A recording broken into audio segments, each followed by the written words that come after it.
ছাত্রলীগ, যুবলীগ, আওয়ামী লীগের তারা হয় দেশের ভিতরে এখনো আছে, না হয় দেশের বাইরে পালিয়ে যাচ্ছে। এই যে পালাতে পারছে, তাদের যে ইনফরমেশনটি, এই ইনফরমেশনটি তো ওই গোয়েন্দা সংস্থার তো অবশ্যই সরকারের কাছে পৌঁছে দেওয়ার কথা ছিল। এগুলো দুটি জিনিস হতে পারে, হয় তারা পৌঁছে দিচ্ছে না, তার মানে অবশ্যই তারা এখন ওই দোষরদের যে রক্ত তার ধমনীতে প্রবাহিত হচ্ছে, তাহলে তাদেরকে ছাঁটাই করতে হবে, ব্যবস্থা নিতে হবে। দেশের সামনে, জনগণের সামনে বলার মতো গার্ডস থাকে, এবং আমি বিশ্বাস করি সেই 1%-এরও কম যে মানুষগুলো রয়েছে বাংলাদেশে, তাদের একটি বড় অংশের সামনে আজকে আমি দাঁড়িয়ে রয়েছে। যারা আসলে জানতো যে তারা যদি এই কাজটি করে, এমন একটি ফ্যাসিস্ট সরকার বসে রয়েছে, তাদের চাকরিটি চলে যাবে, তাদেরকে, তাদের পরিবারকে বড় সমস্যার সম্মুখীন হতে হবে, তারপর ওই ব্যক্তিত্বের জায়গায় কম্প্রোমাইজ না করতে পেরে, কিংবা নিজের যে আলাদা একটি গার্ডস রয়েছে, সাহসিকতা রয়েছে, বিবেক বোধ রয়েছে, সেই জায়গায় কম্প্রোমাইজ না করতে পেরে তারা যে প্রতিবাদটি করার বরাবরই করে এসেছে। এবং আমরা আসলে কৃতজ্ঞতা জ্ঞাপন করছি আমাদের জায়গা থেকে যে এমন মানুষদের সামনে দাঁড়িয়ে কিছু কথা বলার আমাদেরকে সুযোগ দেওয়া হয়েছে। বিগত বছরগুলোতে আমরা আমাদের জায়গা থেকে যেটি দেখেছি আসলে, যে বাংলাদেশের এই ফ্যাসিস্ট খুনি শেখ হাসিনার সরকার অবৈধ সরকার। এই সশস্ত্র বাহিনী, বিশেষ করে বাংলাদেশ সেনাবাহিনীকে আসলে সরকারের বাহিনী, রাষ্ট্রের বাহিনী কিংবা জনগণের বাহিনীর চেয়ে আওয়ামী বাহিনী হিসেবে বেশি ব্যবহার করার চেষ্টা করেছে। এবং আমরা এরকম অসংখ্য ঘটনা বিভিন্নভাবে প্রত্যক্ষ পরোক্ষভাবে শুনেছি, এবং এই ঘটনাগুলো ধীরে ধীরে আমাদের সামনে এসেছে যখনই এই অত্যাচারিত কিংবা নিপীড়িত যারা হয়েছেন অনেক কষ্টে দেশের বাইরে গিয়ে দেশের জন্য, দেশের মানুষের জন্য বিভিন্ন মিডিয়ায় কিংবা নিজেরা বিভিন্ন ইভেন্ট ক্রিয়েট করে এই কথাগুলো দেশের বাইরে থেকে যখন বলার শুরু করেছেন, চেষ্টা করেছেন, তখন ধীরে ধীরে আমরা এগুলো জানতে পেরেছি। কারণ দেশের ভিতরে থেকে এমন একটি অবস্থা তৈরি করা হয়েছিল যেগুলো বলা অনেক কষ্টকর ছিল।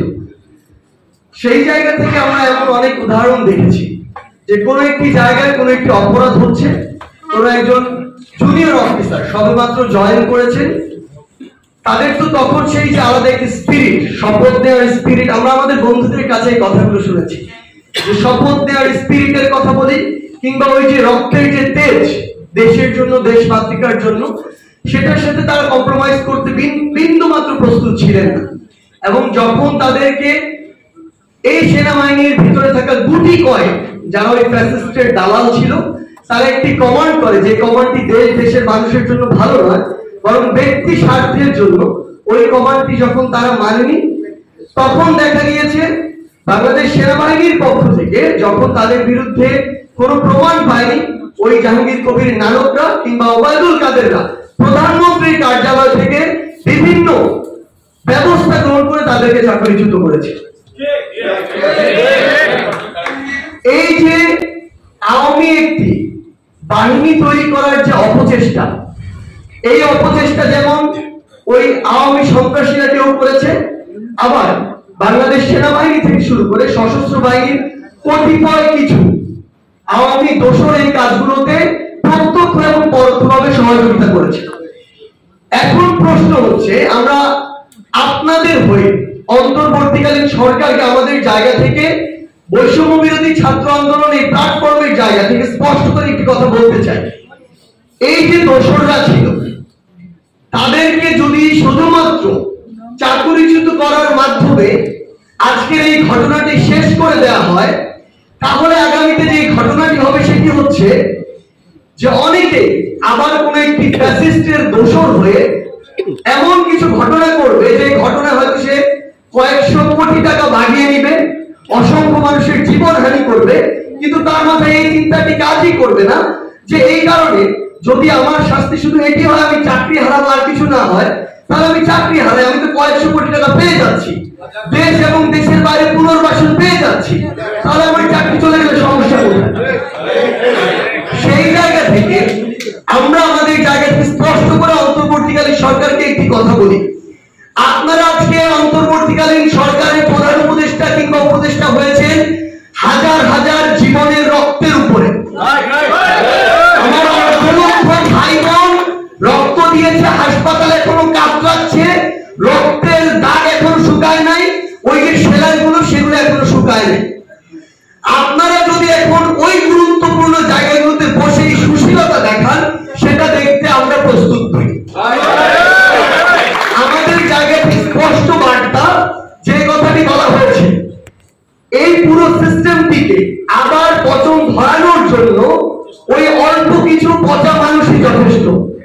আমরা পুরো পচা শরীরকে রেখে মাথা যদি ভালো একজনকে দিয়ে প্রতিস্থাপন করি, এরকম কোন সিস্টেমই নেই যে ভালো মাথা দিয়ে বাকিটুকু ভালো হয়ে যাবে। বরং ওই পচা শরীর দিয়ে মাথাটুকু পচার সম্ভাবনাই হচ্ছে সবচেয়ে বেশি। সেই জায়গা থেকে যাদের বিরুদ্ধে প্রত্যক্ষ প্রমাণগুলো রয়েছে, ডকুমেন্টগুলো রয়েছে, তাদের বিরুদ্ধে অবশ্যই এই ব্যবস্থাটি নিতে হবে। আমরা স্পষ্ট করে এখন দেখি, যেই ফ্যাসিস্টের দোসররা তাদের জায়গা থেকে হুকুম দিয়ে ছাত্রলীগ, যুবলীগ, আওয়ামী লীগকে অবৈধ অস্ত্র সাপ্লাই দিয়ে আমার দেশের এই যে জনগণ যারা সত্যের পক্ষে নেমেছিল, তাদের বিরুদ্ধে গুলি ছড়ানো হয়েছে, রক্ত ঝরানো হয়েছে, মানুষকে নির্মমভাবে হত্যা করা হয়েছে। সেই যে দোসররা ছাত্রলীগ, যুবলীগ, আওয়ামী লীগের, তারা হয় দেশের ভিতরে এখনো আছে, না হয় দেশের বাইরে পালিয়ে যাচ্ছে। এই যে পালাতে পারছে, তাদের যে ইনফরমেশনটি, এই ইনফরমেশনটি তো ওই গোয়েন্দা সংস্থাকে অবশ্যই সরকারের কাছে পৌঁছে দেওয়ার কথা ছিল। এগুলো দুটি জিনিস হতে পারে, হয় তারা পৌঁছে দিচ্ছে না, তার মানে অবশ্যই তারা এখন ওই দোসরদের যে রক্ত তার ধমনীতে প্রবাহিত হচ্ছে, তাহলে তাদেরকে ছাঁটাই করতে হবে, ব্যবস্থা নিতে হবে। আরেকটা সিনারিও হতে পারে যে তারা পৌঁছে দিচ্ছে, আপনারা কাজ করতে পারছেন না, তাহলে আপনারা ওইটার জন্য অযোগ্য, আপনারা দায়িত্ব ছেড়ে দেন। আমরা এই দেশের ছাত্র জনতার যে আস্থার জায়গা নিয়ে প্রত্যেকটি ওই তারিখে 18 July, 19 July, 3 August, 4 August, 5 August যখন আমরা রাস্তায় নামি, আমরা এটি চিন্তা করে নেমেছিলাম যে আজকে আমার বুকের এক পাশ দিয়ে গুলিবিদ্ধ হয়ে আরেক পাশ দিয়ে বের হয়ে যেতে হয়। আমরা এটি চিন্তা করে নেমেছিলাম যে আজকের পর থেকে আমার বাবা মাকে বাবা মা বলার মতো কেউ না থাকতে পারে।